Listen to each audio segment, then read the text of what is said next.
They said Butler was a one-off. They said the Secret Service would never let it happen again. But on April 25th, 2026, inside the most protected room in Washington, D.C., the unthinkable became reality.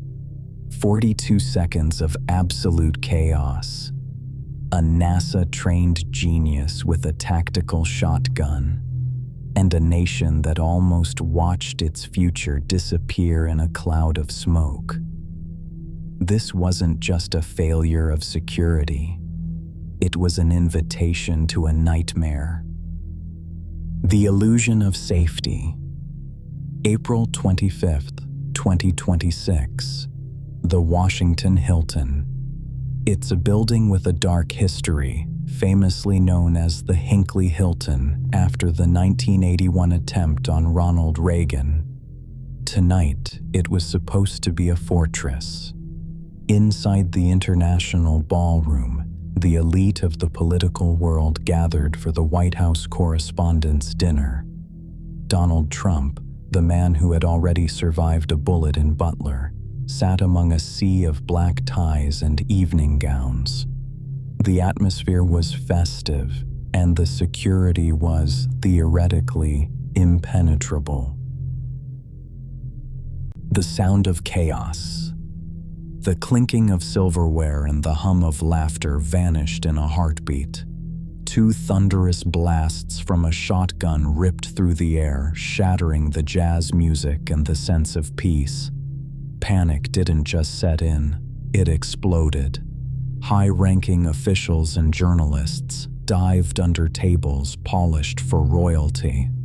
In an instant, the ballroom transformed from a gala into a war zone. Secret Service agents, screaming for everyone to stay down, swarmed the stage in a massive wall of black suits and tactical gear. The second encounter. For the second time in 24 months, Donald Trump found himself staring down the barrel of a gun. The impossible had happened again. But as the smoke cleared and the screams echoed through the gilded halls, a chilling realization began to dawn on the investigators. This wasn't a random act of madness from a distance. This was an intimate, calculated breach of the inner circle. The enemy was already inside the house. The predator's strategy. How does a man with a shotgun bypass 500 federal agents and elite K-9 units? The answer lies in what the FBI now calls the dead zones. Cole Thomas Allen, a 31-year-old guest of the hotel, didn't break in.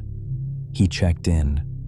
For 72 hours, he lived among the very agents tasked with protecting the president. He watched the shift changes. He memorized the service corridors. He looked for the one gap in the armor that everyone else had missed. The 42-second breach. At 8:30 p.m., Allen slipped into a service storage room. He retrieved a bag hidden days before containing a compact Kel-Tec shotgun. At 8:36 p.m., he used a service lift to bypass every single magnetometer and security checkpoint. When he stepped into the foyer, an agent spotted the weapon. "Drop it," the agent yelled. Allen fired toward the ceiling, using the resulting stampede as a human shield to push toward the stage. He got within 20 feet of the podium.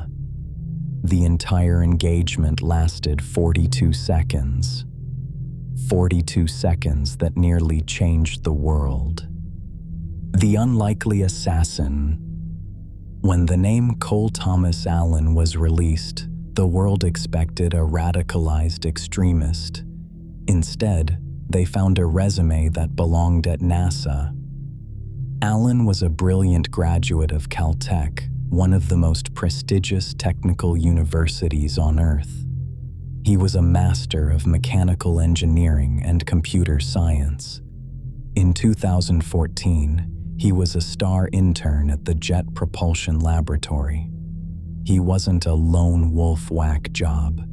He was a scientist who understood complex systems better than the people who designed them. The Teacher of the Month. The details of Alan's life only get more disturbing. He was a respected tutor at C2 Education in California, helping children master molecular chemistry.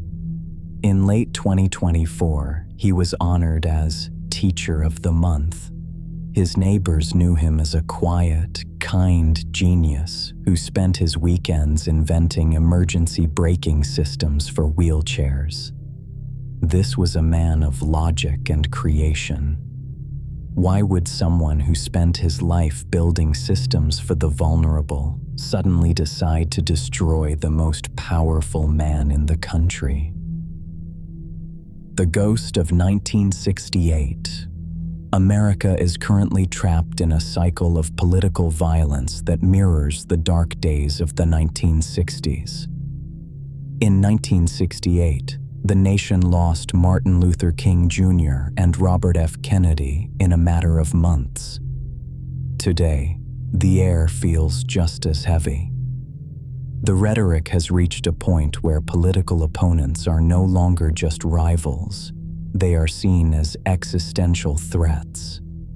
The attack at the Hilton was a stress test for the American psyche, and it revealed a nation that is fractured at its very foundation.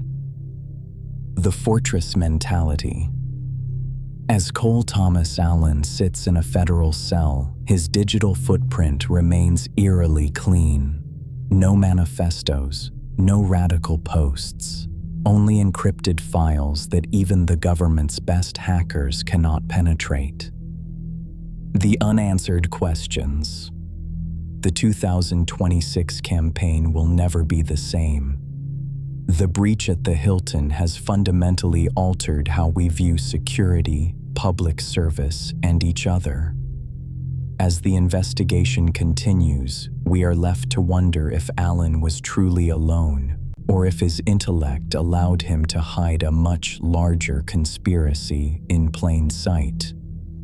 In a world where even a genius can turn to violence and the most secure rooms can be breached, we are left with one final chilling question.